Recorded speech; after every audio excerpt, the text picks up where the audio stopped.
राधे राधे दोस्तों, जैसे कि मैं आपको नित्य नए संतों के दर्शन कराता हूँ, इसी कड़ी में चित्रकूट के ये मंदाकिनी के तट पर ये टाठी घाट स्थान लगता है, यहाँ पर आए हुए हूँ, जहाँ आज हम लोग एक दिव्य संत के दर्शन करेंगे। और आप पीछे जो मेरे देख रहे हैं झोपड़ी, इसी के अंदर संत जी रहते हैं और इसके अंदर गुफा भी बनी हुई है जहाँ भजन और तपस्या करते हैं।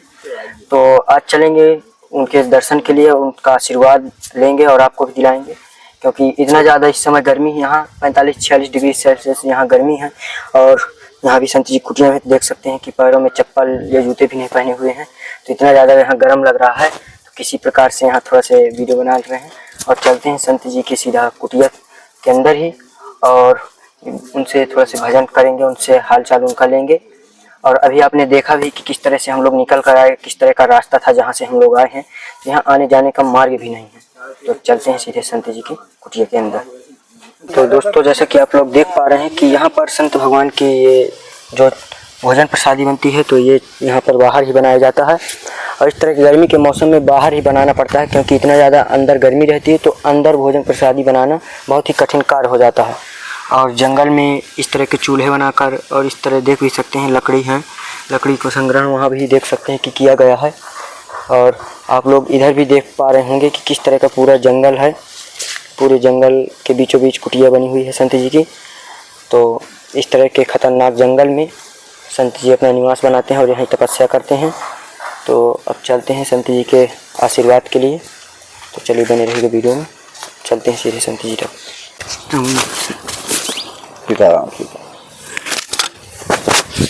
बस अब रख दीजिए। तो दोस्तों, जैसा कि आप लोग देख पा रहे हैं कि हम संत जी के पास पहुंच चुके हैं और संत जी से आशीर्वाद लिया। अब थोड़े से गुरु जी हमारे जो भगत देख रहे हैं उनको भी आशीर्वाद दीजिए। सीताराम। और ये कुछ गर्मी चल रही है, थोड़ा सामान भी रखते हैं, ये सब तो इस तरह का। और आज ये सब लौकी वौकी इस तरह का ले आए थे।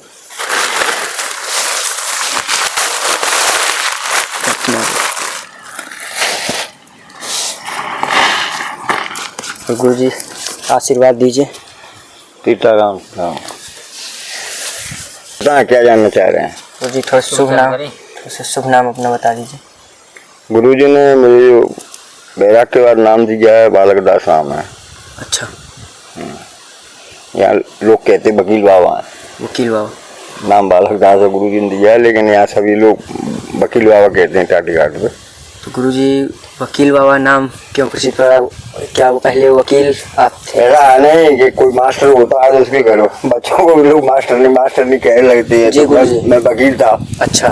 तो बकावत से जब यहाँ आ गया तो गुरुजी ने बालक दास नाम रखा, लेकिन लोग यहाँ बालक दास की जगह वकील बाबा ही कहते हैं, लेकिन हम वकील बाबा ही रख लिए लोगों ने। जी गुरु जी। तो गुरु जी आप मतलब किस हाई कोर्ट या सुप्रीम कोर्ट कहाँ पर वकील? एडीजे कोर्ट में था। एडीजे कोर्ट, एडिशनल डिस्ट्रिक्ट जज रहता है ना जी, जिले लेवल पे जी, तो एडीजे कोर्ट में बैठता था मैं, भिंड जिले में। भिंड जिले में।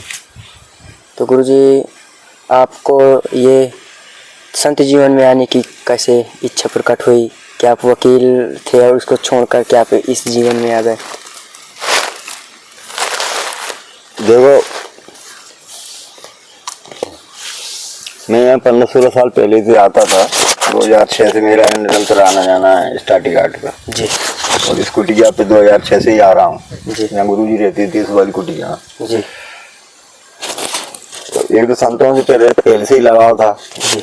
दूसरी बात ये थी कि मैं हमेशा ये सोचता था कि रामायण में तुलसीदास जी ने कहा है ना कि चौथे पन रप जाएगी कानन जी, कि चौथा पन माने जब 60 साल के हो जाए तो उसके बाद जो जंगल चले जाना चाहिए भजन करने के लिए जी। तो ये बात हम भी मानते थे, सिद्धांत सही बात है जी कि 60 के बाद जो है आदमी को भगवान का भजन करना चाहिए। अच्छा, 60 साल के बाद भगवान का भजन करना चाहिए। तो ये शास्त्र भी कहते हैं, अपने सबको ही करना चाहिए, हमको ही क्या जी। लेकिन लोग माया मोह के चक्कर में आखिरी समय तक पड़े रहते हैं, घर में नहीं निकलते। लेकिन निकलना तो पड़ता है, मर जाते हैं तब निकाल दिए जाते हैं, 2 घंटे के अंदर फेंक देते, निकाल के जल्दी चलो जलाना है नहीं, ये रूल सत्य। लेकिन आदमी को पहले समझ लेना चाहिए कि पहले जब हाथ पैर चल रहे हैं जब ही निकल जाओ घर से। जी। क्यों घर वाले पे हैं जबरदस्ती करते, फिर नहीं कहते जल्दी करो बहुत समय हो गया तो गए नहीं। इसलिए मैं आ गया बस बकाला से निपट गया था। एक बच्चा था एक बच्ची जी। बच्चा एमटेक है, सिविल इंजीनियर है इस समय नेशनल हाईवे में। बच्ची जो है डबल एम करके लेक्चरर है ग्वालियर में, शादी कर दी। तो सब बढ़िया था, तो हमने सोचा चलो भजन करें, चलिए बहुत हो गया। तो गुरुजी अभी भी घर आना जाना होता है या नहीं? घर आना जाना करना होता तो फिर बाबा जी को क्या जाना है। जब से मतलब संत जीवन में आ गए तब से नहीं गए, तब से नहीं गए। तब से घर परिवार सब छोड़ दिया? हाँ सब छोड़ दी। बात जरूर लड़के से होती है, कभी कभी फोन आता है उसका जी, तो हो जाती है बात। और क्या घर क्या जाना है जी हैं? तो गुरुजी एक चीज ये कि जैसे आप मतलब गुरु के संज्ञान में थे, इस कारण से आप संत जीवन में आ गए। हाँ। क्योंकि गुरुजी की कुटिया भी बनी है, गुरुजी की कुटिया में आप तपस्या कर रहे हैं। तो गुरुजी ये गुरु बनाना क्या जरूरी होता है? क्यों? गुरु गोविंद दो घड़ी काके लागू पाए, बलिहारी जिन गुरु के जिन गोविंद ये मिलाए, है ना ये चौपाई के कि गुरु और भगवान दोनों खड़े हैं, तो इनमें से किसके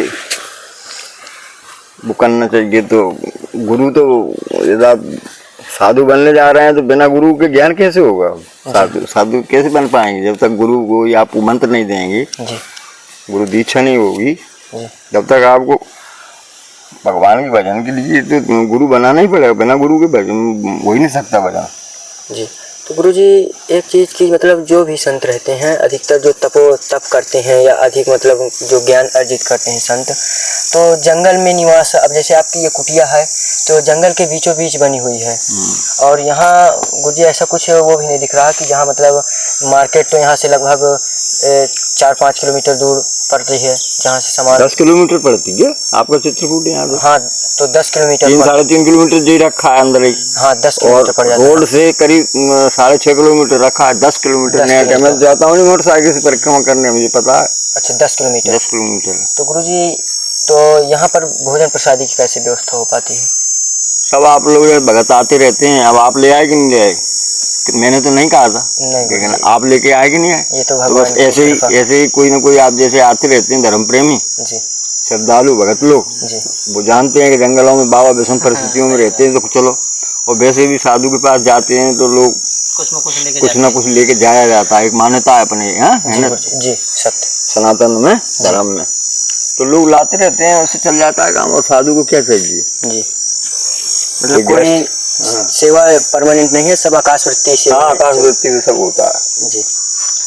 तो गुरुजी यहाँ पर जानवर भी जंगली? हाँ, इधर जानवर हैं, यहाँ भालू बहुत है, चीता है यहाँ पे जी, और वो करीस बोलते हो, क्या बोलते हो, वो छेरी वेरी को खाया जाता है। हाँ करीस, कराच है यहाँ जी, और डगर है, डगर जी, डगर भी बहुत है यहाँ, जो कुत्ते वुत्ते खाया जाता है जी। तो गुरुजी यहाँ आपकी कुटिया के कभी आसपास नहीं आते हैं? भालू घूमते रहते हैं रात को। अच्छा, भालू घूमते रहते हैं? हाँ, भालू तो घूमते हैं। तो गुरुजी कभी खतरा तो नहीं ऐसे पहुँचाते? नहीं, खतरा अभी तक तो किसी संत को नहीं हुआ है। अच्छा, मैंने सुना भी नहीं है कि किसी ने बताया होगा किसी ने हमला कभी हुआ है जी, ऐसा कुछ नहीं होता। टार्च वार्च जलाओ तो भाग जाते हैं जी, प्रकाश होता है, सौर ऊर्जा की प्लेटें लगी हुई हैं जी गुरुजी, ये बल्ब वगैरह जलते रहते हैं जी। तो उससे। तो गुरुजी आप पहले वकील में थे, एडवोकेट, तो पहले उसे जीवन वकील में जब थे तब का जीवन ज़्यादा अच्छा लगता था या जो आप संत जीवन में है आप अच्छा? ये ज़्यादा अच्छा है। ये ज़्यादा अच्छा है। वहाँ तो सब धोखा है जी गुरुजी, सब धोखा है, सब एक दूसरे की जेब काटने में लगे हैं जी। बाप बेटे को चूतिया बना रहा है, बेटा बाप को चूतिया बना रहा है जी गुरुजी, समाज के अंदर तो युग का प्रभाव ना जी, बस वहाँ तो सब स्वार्थ का नाता है जी, जब तक बेटे को बाप की जरूरत है तब तक पापा पापा डैडी डैडी करेगा, और जैसे वो बड़ा हुआ शादी शुरू हुई तो फिर काके बाप काके मम्मी, वो अलग ही जीवन हो जाता है ना। बिल्कुल गुरुजी। और आखिरी समय तक वह घर वाले परिवार वाले सब यही सोचते हैं कि कमाता ही रहे कमाता ही रहे कमाता ही रहे, और जब हाथ पे थक जाएंगे पड़ रहेगा तब फिर कुत्ते की तरह उसको डांटेंगे कि शांति से नहीं पड़े रह सकते तुम, है ना? यही हो रहा है कि नहीं हो रहा? जी गुरुजी। तो वो तो धोखेबाजी का जीवन है, सब धोखेबाज हैं, जी कोई नहीं है, जी गुरु जी केवल भगवान ही है सही, जी जो बिना किसी कारण के, बिना किसी लोभ लालच के दया करते जी है ना। जी और वहाँ तो सब कोई ना कोई जो लालच के बसीभूत हो कर रहा है, तुम काम मत करना, घर वालों को कमा के मत देना, देंगे घर वाले तुमसे कितने अच्छी बात करेंगे, जी। कोई नहीं करता है, सारा निठल्लू कर रहा है, जी कर रहा है, वो कर रहा है, कुछ नहीं कर सकता। बिल्कुल। तो गुरुजी यहाँ आपका मतलब तप कैसे करते हैं आप, किस तरह से, जो मतलब गृहस्थ में लोग रहते हैं वो कैसे संतों की तरह तप करके जल्दी भगवान की प्राप्ति कर लें?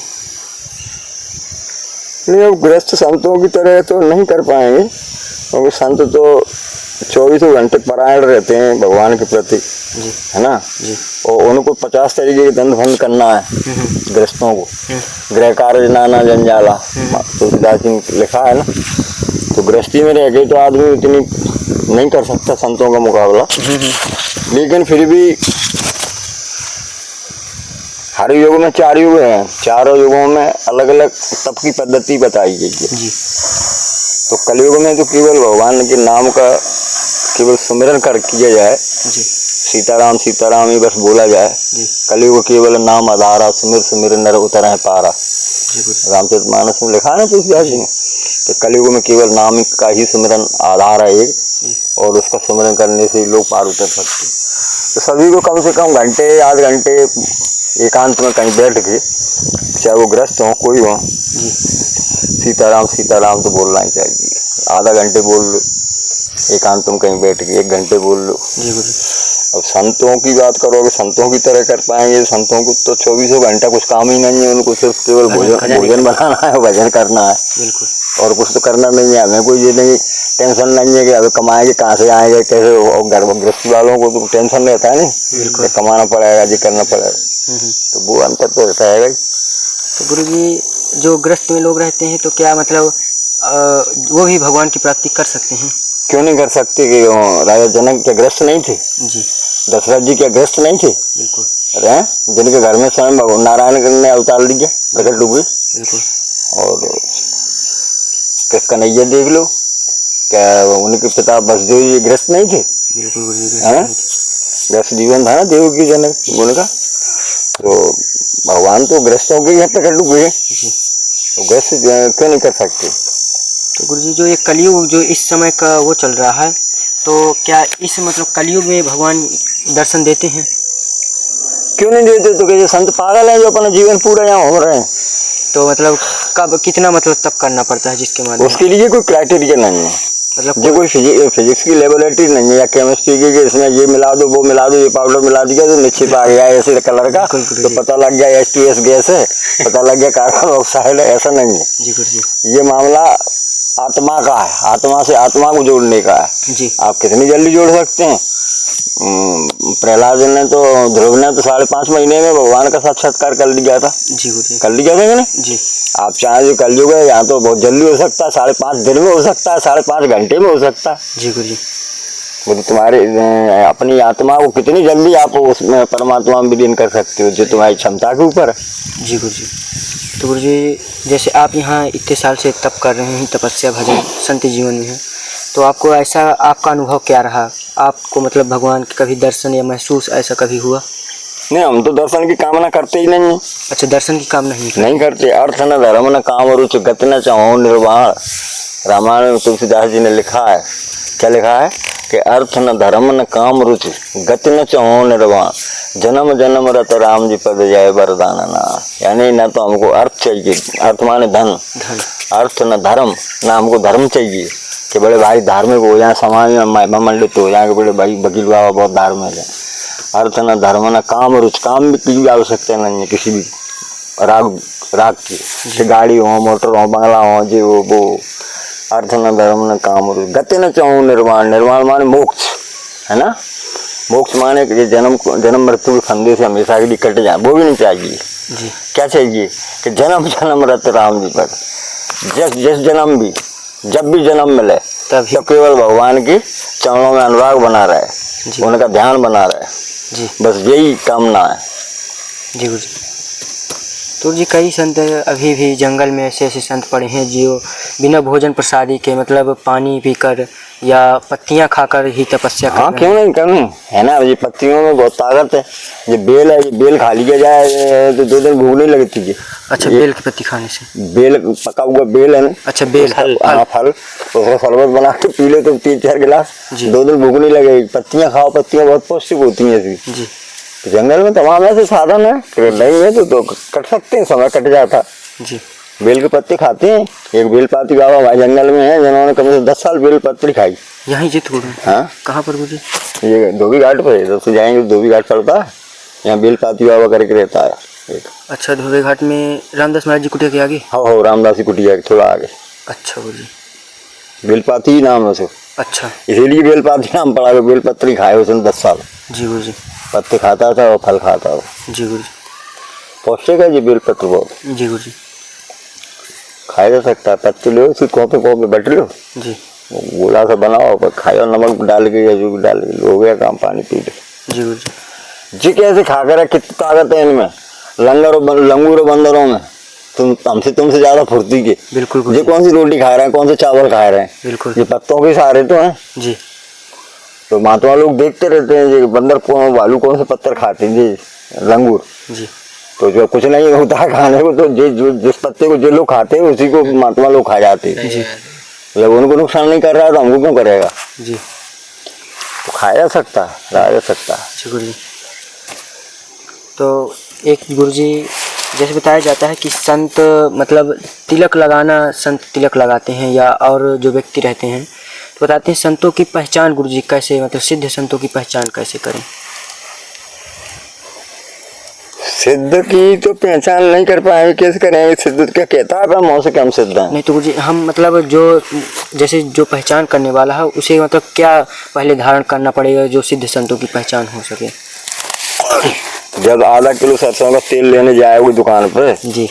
तो वो बर्तन तो आधा किलो का लेके जाओगे कि 250 ग्राम का लेके जाओगे? नहीं, वो तो आधा किलो। तो जब भी तो लाओगे उसमें, जी। तो पहले खुद तो पात्र बनना पड़ेगा। जी।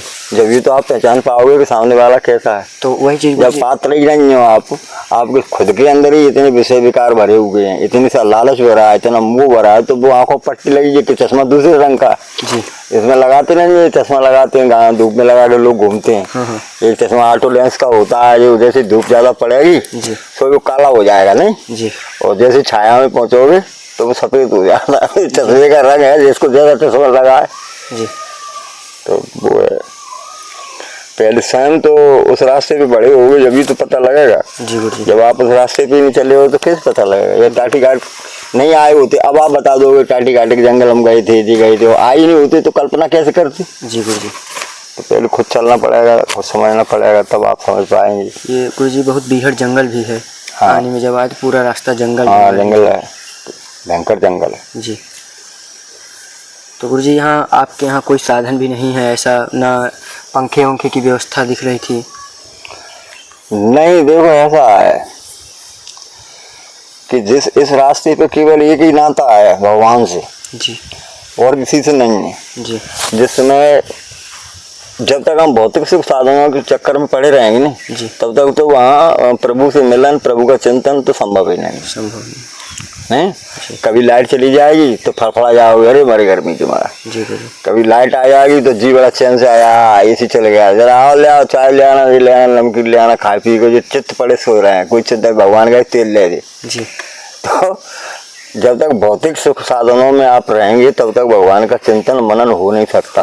और जब तक चिंतन और मनन नहीं होगा तब तक उनके प्रति अनुराग नहीं होगा। जी। और जब तक अनुराग नहीं होगा जी। तब तक प्राकट्य नहीं हो सकता है, तब तक आपका कुछ भी भला नहीं हो सकता है। तो सबसे पहली शर्त तो यही है, इसीलिए जो है साधु को ये कहा गया है कि साधु को जंगल में रहना चाहिए। एकांत में जो भजन के लिए निकलते हैं उसके पीछे मुख्य लॉजिक यही है, मुख्य कारण यही है कि सारे सुख साधन छोड़ देना चाहिए। जी। और विभीषण का यदि आपको प्रसंग ध्यान हो, जिस समय विभीषण को रावण ने लात मार के लंका से निकाला है, तब वो आया है समुद्र के इस पार भगवान से मिलने। जी। देखते ही उनके चरणों में गिर गया। उस समय वो कहता है कि श्रवण सुयस सुन आयो हूँ प्रभु भंजन भवभीर त्राहि त्राहि आरत हरन शरण सुख रघुवीर। हे प्रभु, हमने आपका जो है सुयस, आपका यश जो है कानों से सुना है, उसको सुन के आपके पास आया हूँ। आप जो है दुख को हरण करने वाले हैं जी। तो हमको शरण दीजिए आप। तो उस समय वो कहते हैं विभीषण से जी। यहाँ समझना है इस बात को जी। सुंदरकांड में है ये चौपाई जी गुरु कि जननी जनक बंधु सुत दारा है जी। जननी जनक बंधु सुत दारा तन धन भवन सुहृद परिवारा इन पर ममता ताग बटोरी मम पद मन है बांध बर डोरी। यानी जननी माँ, जनक पिता, जननी जनक बंधु भाई, सुत पुत्र, दारा पत्नी, है ना, 5 तन शरीर, धन पैसा जैसा आपके पास, सुहृद परिवारी जन, ताऊ के लड़के, बुआ के लड़के, फूफा के लड़के, मामा के लड़के, परिवार होता है ना जी। सुहृद परिवार और परिवार जो भी आपका, तन भवन, तन धन भवन सुहृद परिवार, भवन बिल्डिंग अट्टालिका बनी है, एसी फेसी लगे, गाड़ी घोड़ा खड़े, इन पर ममता ताग बटोरी, इन पे जो तुम्हारी प्रीति है, इन पे लगाव है, हमारा घर, हमारी गाड़ी, हमारी बाइक, हमारी स्कॉर्पियो, हमारा भाई, हमारी मम्मी, हमारे पापा, इन सब का जो मोह है सबको छोड़ देना है। इन पर ममता ताग बटोरी, इनकी जो ममता है, जो प्रेम है तुम्हारे मन में, उसको क्या करो, ताग कहते खूटी को, तो बटोर के जो ममता जो है लगा सब खूटी पे टांग दो इनसे। इन पर ममता ताग बटोरी मम पद मन है बांध बर डोरी, हमारे चरणों में अपने मन को डोरी से कर कस के बांध दो, तब जो है कहीं उस रास्ते पे आप बढ़ पाएंगे जिसकी बात कर रहे हैं, प्रकटीकरण की, प्राकट्य हो जाए, भगवान से साक्षात्कार हो जाए। क्योंकि जब तक जीव इस प्रकृति के चक्कर में रहेगा, ये प्रकृति 8 तत्वों से मिलकर बनी है, जो भी हम देख रहे हैं ना ये सब संसार में जी। 5 तत्वों से मिलकर सरीर बना है, ये तो जानते ही क्यों नहीं, चित्त जल पावक गगन समीरा, 5 तत्व तुझे और मन बुद्धि अहंकार, 3 ऐसे 8 तत्वों से मिलकर ये प्रकृति बनी जी। तो जी प्रकृति के परे जाना होता है, इस प्रकृति के आप पार जाएंगे तब कहीं परमात्मा से साक्षात्कार की लो, आपकी वो प्रकाश, परम प्रकाश है, वो तब कहीं आपको दिखाई देगा, तो तब कहीं, क्योंकि वो तो करोड़ों सूर्यों जैसे प्रकाशित है नहीं जी। एक सूर्य के मारे तो दम निकली जा रही जी, और उनके अंदर तो करोड़ों सूर्य का प्रकाश, उसको आप झेलेंगे कैसे जी। आदमी कहता तो बड़े कह देता है हाँ परमात्मा के हम दर्शन के, साले झूठ बोलते, मर जाओगे, छाती फट जाएगी, तुम्हारी आंखें फूट जाएंगे जी। उस तेज को सहन कैसे करोगे, दर्शन कहाँ से कर लो तुम जी। अभी तुम खुद तो पात्र बन ही नहीं पाए, दर्शन के योग्य हो नहीं पाए, तुम वहाँ कहते हो दर्शन करने, एक सूरज तो झिल नहीं रहा है जी। और करोड़ों सूर्यों का प्रकाश जो सामने तुम्हारे होगा तब क्या हाल होगी तुम्हारी। अर्जुन ने देख के जब विराट रूप देखा था तो अर्जुन ने आंखें बंद कर ली थी कि नहीं कर ली थी। सती को जब विराट रूप दिखाया था तो सती की आंखें बंद हो गई थी कि नहीं हो गई। बिल्कुल। तो उसको जब वे लोग नहीं झेल पाए उस रूप को, तो हम तुम साधारण इंसान कैसे झेल जाए। जो सब झूठ बोलते हैं, जो भी कहते हैं हम दर्शन कर लीजिए जी। गुरु जी सत्य को स्वीकार करना चाहिए जी। गुरु जी, जो अगर कोई गृहस्थ से अगर संत जीवन में आना चाहे तो उसके लिए क्या कुछ कितनी कठिनाइयाँ होती है, क्या कुछ करना पड़ता है?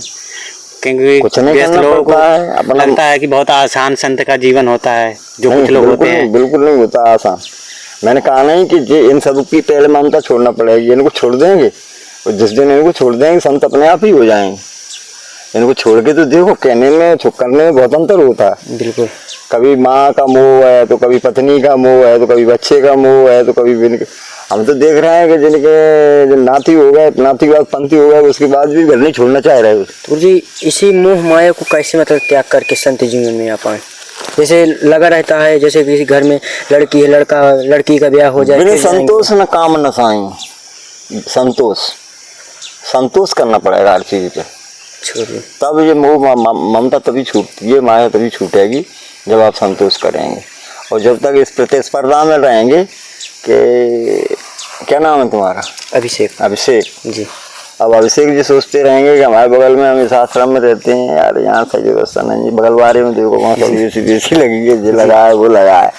जब तक ये चलती रहेगी ना उथल पुथल जी, तब तक कुछ नहीं होने वाला जी। और ये माया है ही इसलिए जी भगवान ने ये इसीलिए माया भगवान की, देखो समझो तुम कि वो कितने कौतुकी है, परम कौतुकी हैं जी कि जल से चेतन बना दिया। जल से हम तुम काय से बने हैं? जल से बने ना जी। छत जल पावक गगन समीरा, वायु है, आकाश है, पृथ्वी है, जल है ना, इन 5 तत्वों से मिलकर हम तुम बने ना। तो ये सब क्या है? जड़ ही तो है जी। लेकिन जड़ में से इंसान बना दिया, इन 5 तत्वों को इकट्ठा करके इंसान बना दिया। वो परम चेतन है जी। जो आज विज्ञान की बात कर रहा है, चंद्रमा पहुंच रहा है, मंगल पे पहुंच रहा है जी। तो जो सोचो वो कितने बड़े वैज्ञानिक है, कितने बड़े साइंटिस्ट हैं कि जैसे कहते हैं कि मिट्टी में से अट्टालिका बना दी, तो ऐसी जड़ में से जो चेतन कर सकता है, तो उससे मिलने के लिए आपको क्या करना पड़ेगा? उस जड़ से तुम्हें बाहर जाना पड़ेगा ना जी। जैसे नदी में तुम तैर रहे, नदी के बहाव के साथ जा रहा है तो कुछ नहीं पता लगेगा। बिल्कुल। जब नदी के किनारे खड़े होंगे ना जी। तब नदी के बहाव की और नदी की धारा कितनी तेज है तब पता लगेगा। उसमें पड़े में क्या पता लगेगा? वो तो तुम्हें नदी जैसे ले जाएगी वैसे चलते रहेंगे। तो ऐसे ही जो भवसागर में संसार पड़ा हुआ है जी। उसमें भी कोई डूब रहा है, कोई रो रहा है, कोई डुबकी खा रहा है, कोई चिल्ला रहा है बचाओ बचाओ। वो संत है, वो उस भवसागर के पार खड़े हुए हैं, किनारे पे खड़े हैं, वो देख रहे हैं तमाशा लोगों का कि कौ कितने बड़े मूर्ख है, चिल्ला रहे थे, है ना जी। जी। तो उससे अलग होना पड़ेगा जी गुरु। जब आप उसको अलग कर देंगे अपने से। देखो दूध है, दूध, अब दूध के कितने रूप बनते हैं कि दूध गाय से निकालें, भैंस से निकालें, तब वो दूध है जी। फिर उसको जब गर्म करो तो चाय भी बन जाएगी, उसमें रबड़ी भी बन जाएगी, है ना, और दही भी बना लो तो दही भी बन जाएगा। फिर उसको मथ लो तो उसमें वो मक्खन निकल जाएगा, तो बढ़िया घी भी सुगंधित निकलता है कि नहीं निकलता? लेकिन उसकी प्रक्रिया तो करना पड़ेगी नहीं तो। बिल्कुल। प्रक्रिया कहाँ से शुरू होगी? पहले गाय पालना पड़ेगी, एक भैंस पालना पड़ेगी, फिर उसको खिलाना पिलाना पड़ेगा, फिर जब वो बच्चे दे देगी तब फिर दुआऊ करना पड़ेगी दोनों टाइम, तो उसको देख रहे, तब फिर जो प्रोसेस करोगे तब तो मक्खन मिलेगा। ऐसे कैसे मिल जाएगा? जी गुरु। ऐसे ही इस जड़ को, इस जो जड़ है, संसार है माया रूपी, इसको मथ के जब तक वो मक्खन नहीं निकालेंगे आप तब तक कुछ नहीं होने वाला।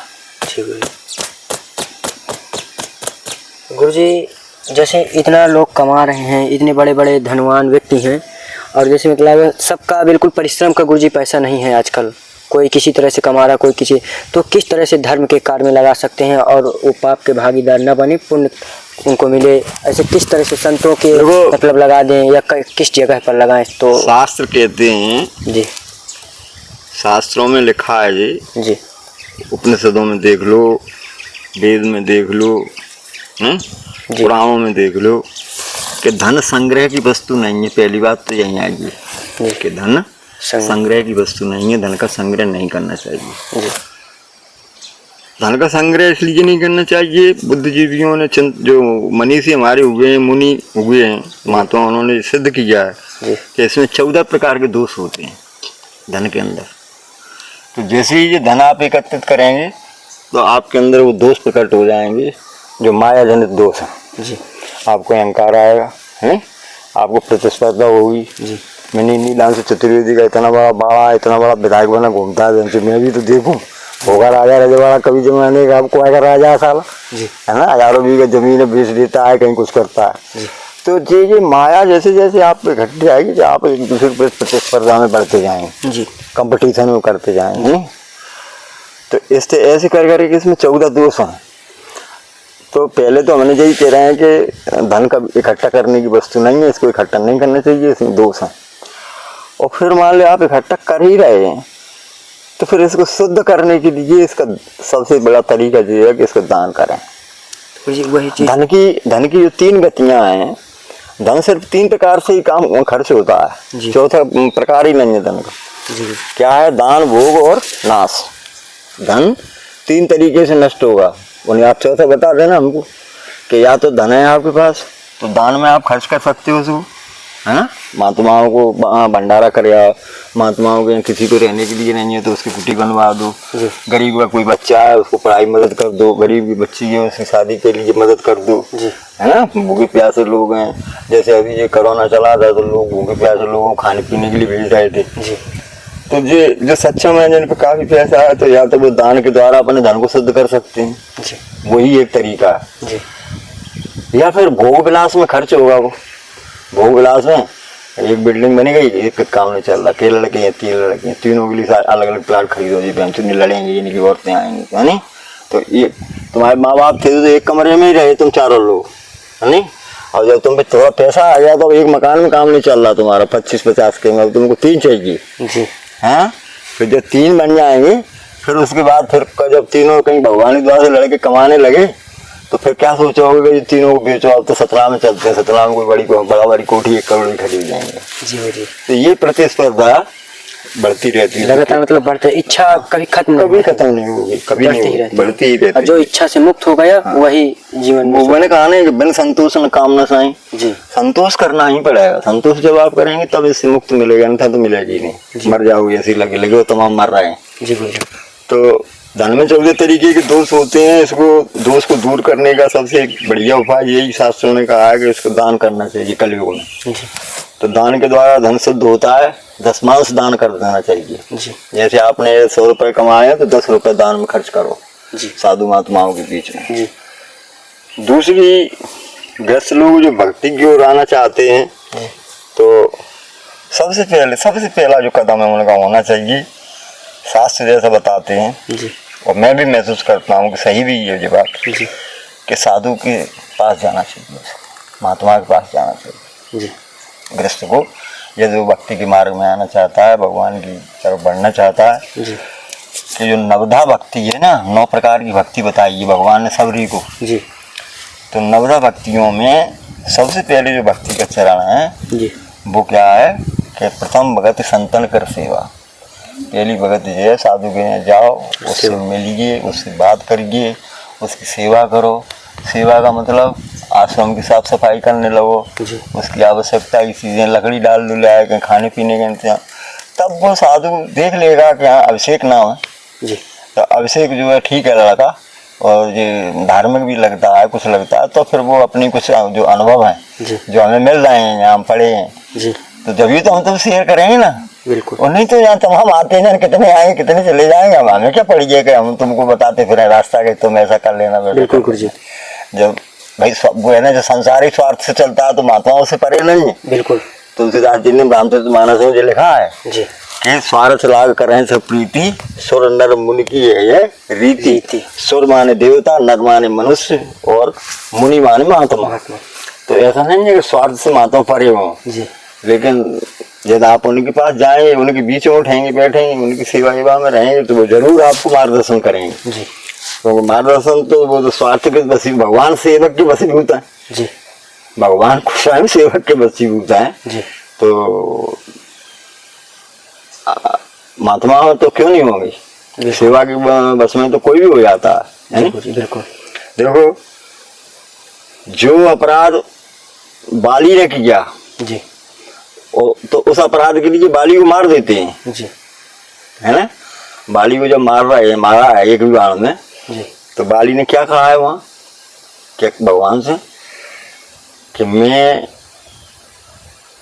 मैं बेरी सुग्रीव प्यारा कारण कमन नाथ मुझे मारा हमें समझ में जी नहीं आई महाराज कि हमने ऐसा क्या अन्याय कर दिया कि हम तो आपके दुश्मन हो गए और ये सुग्रीव आपको प्यारा लगने लगा हैं तब उनने अपनी जान बचाने के लिए बाली से क्या कहा है क्योंकि पेड़ के आड़ तो खड़े हो गए बाल मारा था ना उसको जी कोई दुश्मनी भी नहीं थी भगवान की बिल्कुल एक सुग्रीव की मदद करने के मकसद से मारा था अब बंदे अब कैसे बचाए जान जब ये कह रहा है तो कि मैं मेरी सुग्रीव प्यारा कारण कवन ना तुम्हें मारा तो भगवान कहते हैं बाली से सुनो इसलिए मारा तेरे को जी कि अनुज बधू भगनी सुत नारी सुन सठ कन्या समय चारी इन्हें बिलो के कुछ हुई ताए बधाए कुछ पाप न हुई अनुज बधू माने छोटे भाई की पत्नी अनुज बधू भगनी माने बहन सुत नारी माने पुत्र की पत्नी ये जो है चारों कन्या के समान है कन्या के समान देखना चाहिए इनको इन्हें बिलो के कुछ हुई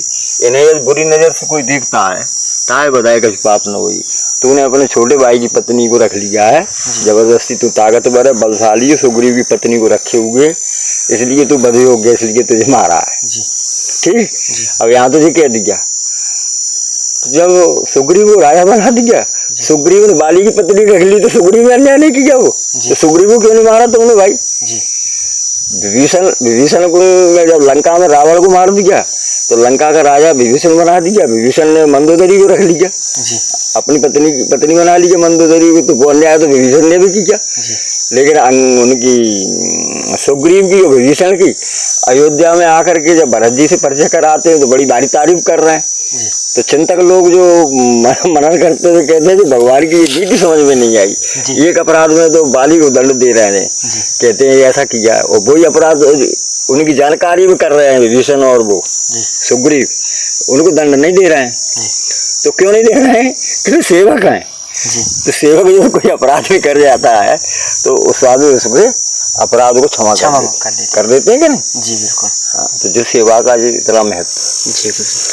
तो यदि भगवान की तरफ बढ़ना है तो सबसे पहले संतों की सेवा में जाना चाहिए, उनके सानिध्य में जाना चाहिए, क्योंकि संत जो है जीते जागते तप की मूर्ति है। जी वो लगे हैं अपने तरीके से, हम यहाँ पढ़े हैं, हम यहाँ पढ़े हैं, पसीना भी यार हम चाहें तो हम राजा महाराजा जैसा जीवन जी सकते हैं। जी बिल्कुल। मेरे बेटे को 1.25 लाख रुपए तनख्वाह मिलती है नेशनल हाईवे में, NHI में, जी सोनीपत में। 1000 करोड़ रुपए के प्रोजेक्ट को इस समय वो देख रहा है। जी 1000 करोड़ के प्रोजेक्ट में कमीशन यदि 1% भी मिलेगा तो कितना पैसा मिलेगा उसको, है ना? 6 लेन बन रहा है। जी ग्वालियर में फ्लैट है, सब कुछ है, सब व्यवस्था है, AC वेसी लगे, स्कॉर्पियो गाड़ी है। जी लेकिन हमें पता है कि हमको मरना है। जी हम मरेंगे पक्के में, ये कुछ नहीं कर पाएंगे गाड़ी फाड़ी। तो जब मरना है तो अब तो चलो क्यों ना भगवान की हित कुंज की शरण में जाके मरा जाए। बिल्कुल। ये हमको ऐसी इजाजत नहीं है रख पाएंगे। जी बिल्कुल। और जो बात ही पक्की है, टाटी घाटी के जंगल में रहेंगे तो वहाँ की गर्मी हमको मार भी नहीं पाएगी। जी ये रख नहीं पाएंगे तो वहाँ की गर्मी हमको मार नहीं पाएगी। मरेंगे तो समय पे। जी तो इस समय का सदुपयोग कर लेना चाहिए, इसलिए मैं इधर आ गया। जी जी गुरुजी, और कुछ गुरुजी सेवा के लिए आपके कुछ कमी हो तो जरूर अवगत कराइए। आते जाते रहा करो, अब ऐसे कमी क्या है? कमी कोई यहाँ साधु के यहाँ गृहस्थी तो होती नहीं है। जी गुरुजी, क्योंकि आपके पास इतना भी है लेकिन फिर भी आप घर से किसी प्रकार का मोह माया न मतलब रखकर आप यहाँ भजन कर रहे हैं। जो तो मैंने बताई नहीं, कंडीशन नहीं बताई अभी। सुग्रीव बाड़ी, वो विभीषण बाड़ी, बिल्कुल वही चीज गुरुजी। जननी जनक बंधु सुधारा तन धन भवन सेद परिवारा। वो तो यदि इसमें आगे बढ़ना है तो इन सबसे तो दूर ही रहना पड़ेगा। जी क्योंकि वो ये कहते हैं नहीं कि तुम पहले हमारी शरणागत तो हो, हम जाने तो सही कि तुम हमारी शरण में आए हो 100%। जी तुम इधर, तुमको बाप भी अच्छा लग रहा है, माँ भी अच्छी लग रही है, लड़का भी अच्छा लग रहा है, पत्नी भी अच्छी लग रही है, तो जब भी अच्छे लग रहे हैं तो फिर हमारी क्या जरूरत है? फिर भगवान की क्या जरूरत है? फिर तुम अच्छे लग रहा है, उनके साथ बढ़िया जीवन जियो तुम, हमने मौका दिया है तुमको। जी गुरुजी। लेकिन जीवन का फल भोग विलास में नहीं है, ये शरीर इसलिए नहीं मिला है। जी ये शरीर देखो, समझो इस बात को, इसलिए यहाँ आए हुए हैं जी कि हम अगला रिजर्वेशन कराना चाहते हैं अगले जन्म में जी कि 84 लाख योनियाँ हैं, सांप बीसू केंचुआ तमाम तितली घूम रहे हैं। त्रियक योनि है, जो 3 तरीके की योनि है। जी जी तो इस त्रियक योनि में 84 लाख जीव हैं। इन 84 लाख जीवों में से भगवान की बड़ी कृपा हुई कि आदमी बना दिया। जी आदमी बना के भी और उनकी विशेष कृपा हुई कि पढ़ाई लिखाई दी, अच्छा बुद्धि शरीर दिया निर्दोष, तो वकालत भी कर ली, समाज की सेवा भी कर ली। और भी ज़्यादा कृपा हुई तो देखो, वो कहते हैं कि डॉक्टर वकील और ये पुलिस वाले इनके बच्चे जो है बहुत हरामी होते हैं, लेकिन ठाकुर जी की विशेष कृपा है कि हमारे बच्चे हरामी नहीं हो पाए, है ना? पढ़े लिख गए, बढ़िया अपने जॉब से भी लग गए हमारे सामने।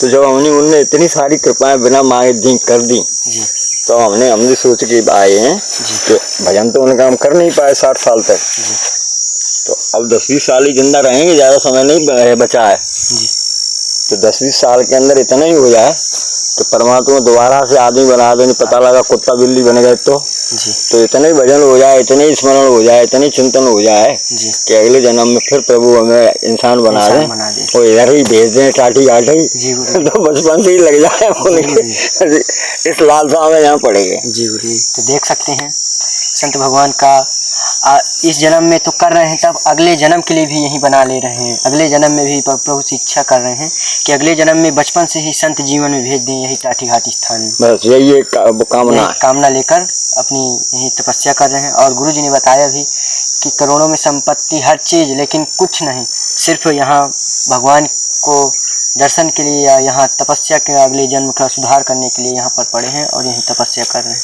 तो ऐसे संतों को राज जी दंडवत प्रणाम और आशीर्वाद दीजिए। और जो भगत देख रहे हैं तो मैं ये भी कहूँगा कि आपकी जो बातें हैं उन पर लगें और वो भी आपकी पूरी बातें समझें। ये आप अपना आशीर्वाद उनको दीजिए। सीताराम कामतानाथ के दर्शन करें, हर महीने अमावस्या पर परिक्रमा करें कामतानाथ की, क्योंकि कामत गिर भय राम प्रसाद आवलोकता भरत विषादा, है ना जी। बाबा तुलसीदास जी ने लिखा जी जी। कि कामतानाथ जी के तो दर्शन मात्र कर ले दूर से ही तो जो है कष्ट जो है उनका अपहरण हो जाता। और मंदाकिनी मैया हैं, अगर इनसे ज्यादा बताओ तप लोग है जी। तो इसका इंसान यदि बने हो तो इसका फायदा जरूर उठाओ कि यहाँ कामतानाथ जी के दर्शन किए जाएं हर महीने अमावस्या में, और माँ गंगा में स्नान किया जाए। इससे से ही काम बहुत चल जाएगा ये। जी गुरु जी, सही मन से आएंगे तो। जी गुरु जी, अब आशीर्वाद दीजिए। ठीक है, निकलो, चलते हैं अब। दोपहर का 2 भी बज रहा है तो हाँ धूप है जी। तो दोस्तों, वीडियो जैसा भी लगा हो तो आप लोग ज़रूर लाइक और शेयर कमेंट जरूर कीजिएगा। और ऐसे संतों की हम आप लोग को वीडियो के माध्यम से दर्शन आशीर्वाद जरूर करवाते रहेंगे। तब तक के लिए राधे राधे।